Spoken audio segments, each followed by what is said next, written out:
Muchas gracias a usted. Gracias. Martín Lustó, ¿qué tal? ¿Cómo vamos? ¿Qué tal, Eduardo? ¿Cómo bien? estás? Bien. ¿Qué pasó hoy en la Cámara de Diputados? Yo comparto un poco lo que vos dijiste. Un poquito verdes. En varias cosas. A ver, ¿qué es lo que creo? Que de hace rato no había un Congreso tan parejo, y que hay que tomar nota de que el Congreso está parejo, que cualquier error genera estas consecuencias. Y nos faltaron 3 diputados. Porque hoy se podría haber dado vuelta a la historia, ¿no? Sí, se podría haber dado la vuelta de la historia de esta votación. Claro. ¿Sí? Claro. Que es para explicar en particular qué es esto, por un lado, ¿qué se hizo hoy? La propuesta de Juntos por el Cambio, cuando se pidió una sesión especial, que me parece que hay que tener mejor contados los votos por una sesión especial, pero me parece que una de las cosas que lo que eso apuntaba es a que el proyecto que salió del Senado, que elevaba el mínimo no imponible de ganancias, se mantuviera, ¿sí? Se votara eso y se elevara el mínimo no imponible de ganancias. Y eso se consiguió, pero el oficialismo lo que aprovechó es para meter un sablazo a los sectores de mayor poder adquisitivo y a reinstalar o a prorrogar el tema de que hay una alícuota diferencial para los bienes personales que están acá y para los bienes personales en el exterior. Ahora, y eso sí se podría haber evitado. La presión impositiva es insoportable, insoportable, y siempre es crear un impuesto más. Bueno, es parte. Yo te diría que la presión impositiva es la consecuencia del enorme malgasto que existe en Argentina. Claro. Por eso yo creo que la promesa de Juntos por el Cambio, más que no voto ningún aumento de impuestos, debería ser: no voy a votar ningún aumento de gastos, que sea una estupidez, y voy a peinar todos los gastos que son innecesarios en la Argentina. Yo presenté un proyecto en el Senado que apunta un poco en esa dirección, que es que a partir de ahora, de acuerdo al proyecto, ningún programa que cree ningún gobierno puede durar más de 10 años. ¿Por qué? Porque nuestro Estado funciona tan mal que es una sumatoria de capas geológicas de programas que no funcionaron, pero se mantiene la asignación presupuestaria, se mantiene la gente, etcétera. ¿Por qué un tiempo prudencial como ocurre en otros países? Porque si después de 10 años vos no resolviste el programa no funciona. Y si después de 10 años resolviste el programa no tiene sentido. Entonces, esto de que se crea algo y permanece por los siglos de los siglos en el Estado, apunta al mal gasto. Después hay que peinar un montón de gastos que ocurren todo el tiempo. Yo te doy un ejemplo. El déficit de las empresas públicas. Todo el sector privado ha hecho un enorme esfuerzo durante la pandemia para ajustarse a la nueva realidad. Las empresas públicas cada vez gastan más. Son 0,7 puntos del PBI. ¿No tiene derecho el contribuyente argentino, no tiene derecho el empresario argentino, pequeño, mediano y grande, a exigirle a las empresas públicas que hagan el mismo esfuerzo que hizo? Sí. De la misma manera que un montón de privilegios o gastos que son obscenos para el nivel de desarrollo y las prioridades que debería tener Argentina. Entonces, el compromiso nuestro debería ser peinar eso. Una vez que eso se encauce a los niveles que tiene que tener, entonces la presión tributaria se puede bajar. Yo creo que esa parte, y a veces nosotros tenemos, otra vez dentro del espacio y por la propia dinámica parlamentaria, un comportamiento que en lugar de tener esto, yo digo, si nosotros tenemos claro cuál es el tronco de lo que representamos, cuál es nuestra idea, nuestra ideología, nuestra visión del mundo, el resto de las cosas vos las acomodás a eso. Cuando no lo tenés, empezás a presentar proyectos que son para tu distrito, para un tema que te preocupa, un aumento de gasto. Entonces nosotros tenemos que tener la disciplina de que si realmente queremos bajar la presión tributaria en la Argentina, hay que reacomodar el gasto, no hay otra. ¿Por qué no hay presupuesto? ¿Por qué el otro día no hubo presupuesto? Porque el presupuesto que mandó el Ministerio de Economía o el Poder Ejecutivo no es un verdadero presupuesto. ¿Es un dibujo? Y tiene un montón de agujeros que la propia Oficina de Presupuesto del Congreso mostró. Esa es una ley mía, que es: antes los diputados y senadores debatíamos cosas, aprobábamos leyes sin saber cuánto costaban. Cada uno iba con su propia estimación de acuerdo a sus asesores de cuánto costaban. Ahora existe una Oficina de Presupuesto del Congreso que dice cuánto cuesta una ley que se propone y que, en este caso, mira el presupuesto y dice: tiene este error, esta inconsistencia, esto nos parece de difícil cumplimiento. Bueno, eso lo dijo la propia Oficina de Presupuesto del Congreso, que es apartidaria, es del Congreso. Un presupuesto que tiene 3 cosas. La primera es cuáles son las proyecciones que va a tener la economía argentina y, en virtud de eso, dónde vamos a recaudar y cómo, y dónde vamos a gastar y cómo. Y cuando uno mira todo ese conglomerado, era inconsistente, y hay un montón de ejemplos distintos de inconsistencias más graves, menos graves, pero era inconsistente. Tanto que cuando uno presupuesta, una de las cosas que dice es cómo termina el año. La inflación del año ya estaba mal, el crecimiento del año ya estaba mal, de este año, no del año que viene. Entonces, hace rato que venimos debatiendo así. Hemos presentado también un proyecto para que el proceso presupuestario sea más largo. El oficialismo pretendía aprobar este presupuesto en menos de 14 días. Era más rápido todavía que el presupuesto que se aprobó en marzo del 2002, que se aprobó contrarreloj un trimestre más tarde para poder lidiar con ese año tan especial. Ahora, ¿podría haber presupuesto? Claro que podría haber presupuesto. Si revisan esas cuestiones y lo vuelven a traer, lo podemos aprobar en enero, en febrero, en marzo. Está bien, el gobierno le echó la culpa a ustedes. No hay presupuesto por culpa de la oposición. Sí, no hay Guado Pedro creo que fue un poquito más allá. Creo que habló algo así de, no sé si de golpe o casi, ¿no? Sí, lo que pasa es que el presupuesto tiene que ser una indicación de por dónde va a ir la economía argentina y el Estado argentino. Entonces no hay presupuesto porque lo que mandaron no es un presupuesto. Si quisieran un presupuesto, la verdad es que podrían tener un presupuesto corrigiendo todas las cosas que marcaron ustedes, los analistas económicos, la propia oficina del Congreso, los diputados de la oposición, corregir ese presupuesto y que salga un presupuesto que además inicie un proceso un poco más virtuoso en la discusión con el Fondo Monetario. Nosotros, antes de discutir con el Fondo Monetario, tendríamos que debatir entre nosotros qué queremos que pase en la Argentina y tener más fortaleza colectiva para esa negociación, porque hay cosas que ni el oficialismo ni la oposición queremos que pase en la Argentina en la negociación con el Fondo, y hay otras que sí podemos decir, esto nos parece interesante que pase. Entonces, ese es el ejercicio que se debería hacer, porque además, este presupuesto que nació otra vez desfasado, desactualizado, que quedó todavía más desactualizado cuando transcurrieron los meses, porque eso fue en septiembre y se siguió desactualizando, ese presupuesto además ocurre en el medio de una negociación con el fondo. Entonces, la verdad que nosotros podríamos tener un presupuesto más adelante. Y el gobierno que dice que no tiene presupuesto, me llama la atención, no sé si vos te acordás, cuando asume Alberto Fernández, ¿qué decidió con el presupuesto del 2020? Decidió que no iba a tener presupuesto en el 2020. Lo decidió.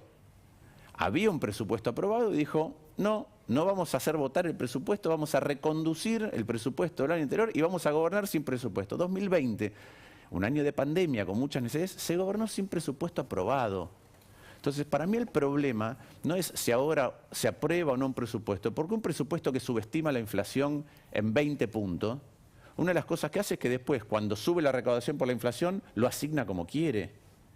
Entonces, lo que tenemos que volver es a cómo es que el debate presupuestario tiene sentido para organizar. A Guzmán le gusta decir tranquilizar.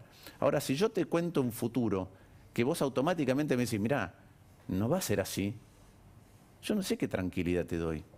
Entonces, me parece que existe la posibilidad de trabajar un mejor presupuesto, si el gobierno tiene voluntad. Yo lo escuché a Guzmán decir... Dijo que no hay nuevo presupuesto. Bueno, lo van a mandar... No me creas a mí, yo te digo, preguntale a todos aquellos que me han pasado por el Ministerio de Economía si este presupuesto que él mandó es riguroso, serio, hecho a conciencia, y preguntale a cualquiera que haya pasado por el proceso presupuestario si no podría tener un presupuesto nuevo en enero.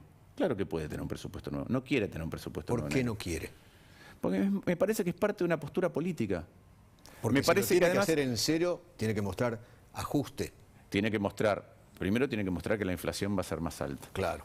Segundo, tiene que mostrar... Y eso no lo quiere reconocer. ¿Cómo va a financiar la diferencia? Vos pensás que en una de las reuniones... que va a tener que devaluar. Vos pensás que en una de las reuniones de comisión se le marcó que el financiamiento que preveían de organismos multilaterales era absolutamente imposible. Y tuvo que reconocer que había sido un error. ¿De cuánto era el error que reconoció? De 6.000 millones de dólares. Entonces, la verdad que quieren mejorar el proceso presupuestario. Se puede mejorar pero además se puede mejorar el proceso presupuestario de ahora en adelante. Si tuvieran que hacer un presupuesto en serio, primero tendrían que admitir que la inflación va a ser más alta, sí, que van a tener que devaluar y que van a tener que ajustar las tarifas. Tres cosas que no quiere hacer el gobierno.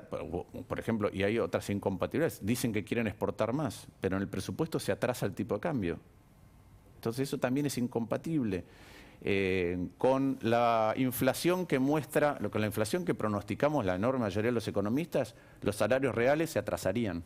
La gente ganaría menos. Con la inflación que muestra el presupuesto, ganarían. Entonces hay un montón de cuestiones que me parece que no se quieren explicitar. Y además me parece que a Guzmán le viene bien porque ya sabe que este presupuesto va a tener que ir a discutirlo con el fondo. Y ahora no tiene presupuesto, entonces puede discutir desde otro lugar. Ahora, lo malo de eso... discutir... Con el fondo se puede discutir sin una hoja de ruta. Lo que estoy diciendo es lo siguiente. Con este presupuesto, Guzmán tendría que ir al fondo y reconocer que este presupuesto que hizo aprobar no sirve. Eso tendría que reconocer más adelante. Va a terminar pasando, porque cuando veamos cómo evolucionan los compromisos que se negocian con el fondo, el cauce, va a ser muy distinto a lo que es este presupuesto. Entonces eso se va a ver, se va a ver. La realidad, igual que este año, va a mostrar que esos presupuestos, que desde hace rato vienen siendo subestimados en la inflación, para que cuando tenés más inflación tengas más recursos discrecionales, no son una manera de ordenar el 40% del gasto, perdón, el 40% de la economía, que es el gasto público. Martín, si el año que viene, no sé, febrero, marzo, no hay acuerdo con el fondo, ¿qué pasa con la Argentina? Bueno, si en marzo tenemos un vencimiento muy importante, con lo cual si no hay acuerdo, bueno, si en el marzo no hay un acuerdo con el fondo, entramos en una zona de zozobras extremadamente complicada. ¿Se llama default? Tenemos un lapso y después default. Ok. Sí. ¿Y qué implica el default? Si tuvieras que explicarle a la gente que nos mira, salimos del mapa, del planeta, de la estratosfera. La verdad que Argentina ya está bastante caída del mapa. Lo que pasa es que cuando uno defaultea, no a un tenedor de bonos, cuando uno defaultea a los principales países del mundo, porque el fondo no es un banco que te prestó, no, tienen accionistas. Son los países que te prestaron. Lo que pasa es que habría que explicarle eso a la gente, ¿no? Más claramente. Bueno, el Fondo Monetario es una institución de la época de que los economistas llamamos Bretton Woods, un gran acuerdo acerca de cómo tienen que funcionar el sistema financiero internacional, que se supone que rescata países cuando tienen lo que se llama problema de balance de pagos, dicho mal y pronto, cuando le faltan dólares. Para eso está creado el Fondo Monetario. ¿Quiénes son los accionistas y quiénes ponen la plata del Fondo Monetario? Bueno, los países, los principales países del mundo, entre ellos el primero Estados Unidos. Pero China es parte. Claro. Entonces no es que esto dice, no, dejamos de pagar al fondo y vamos a buscar a los chinos. No, este es un acuerdo internacional donde los socios accionistas que ponen la plata son los principales países del mundo de acuerdo a su potencia económica. Entonces, cuando uno defaultea con los países, con los organismos multilaterales, lo que pasa es que se desencadenan una serie de eventos. Una, obviamente, es mayor tasa de interés, mayor riesgo, mayor salida de dólares, mayor... Imposible de tener una devaluación. A la persona de a pie que nos ve, si hay default, ¿cómo lo va a sentir en su metro cuadrado? Lo primero, probablemente, si tenemos default, va a haber mucho más temor financiero, suba del dólar en la Argentina, suba de la inflación. Por el lado de la actividad económica, cuando uno defaultea a estos países, las empresas de esos países empiezan a tener restricciones muy poderosas para hacer cualquier tipo de inversión en el país que defaulteó. Eso lleva tiempo levantarlo. Entonces tenemos no inversiones, no empleo, no empleo, es más pobreza. Sí, sí. Así de simple, Argentina, así. Para que te des una idea, en el 2002, cuando explotó todo, ¿sí? Argentina dejó de pagarle a los tenedores de deuda privada, pero siempre cumplió sus compromisos con los organismos multilaterales, a pesar de que Argentina estaba implosionada. Entonces, el discurso ideológico, el discurso que genera... El de Máximo Kirchner. Sí, tiene un problema de impacto en la economía real fenomenalmente alto. En los ciudadanos de a pie ya vemos lo que pasa cuando hay... La historia del aumento de la pobreza en Argentina es la historia de las crisis económicas. Y es muy fácil entender por qué. Cada vez que hay en la Argentina un salto devaluatorio y la consiguiente suba de la inflación, ¿quiénes son los que pierden? Primero, pierden los que no tienen capital financiero, dólares. No tienen dólares de ellos en algún lugar. Dos, pierden los que no tienen sus cosas, porque al día siguiente vos tenés que salir a contratar desde tu transporte, tu alquiler, más caro de lo que era antes. ¿Quiénes más pierden? Los que después de la devaluación y la suba de la inflación, lo que no tienen es un mecanismo para proteger su nivel salarial. No tienen un nivel educativo alto o no tienen un trabajo formalizado. Entonces, cada vez que en la Argentina hay una crisis económica, la diferencia entre los que tienen alguna de estas protecciones y el que no tiene nada, ni tiene dólares, ni tiene su casa, ni tiene un trabajo en blanco, es cada vez más grande. Cuando vos miras el aumento de la desigualdad medido por el 10% que más gana, menos el 10% que menos gana, y las crisis económicas están calcados. Sube la desigualdad cuando hay una crisis económica y después tarda mucho, porque a Argentina le cuesta crecer en volver.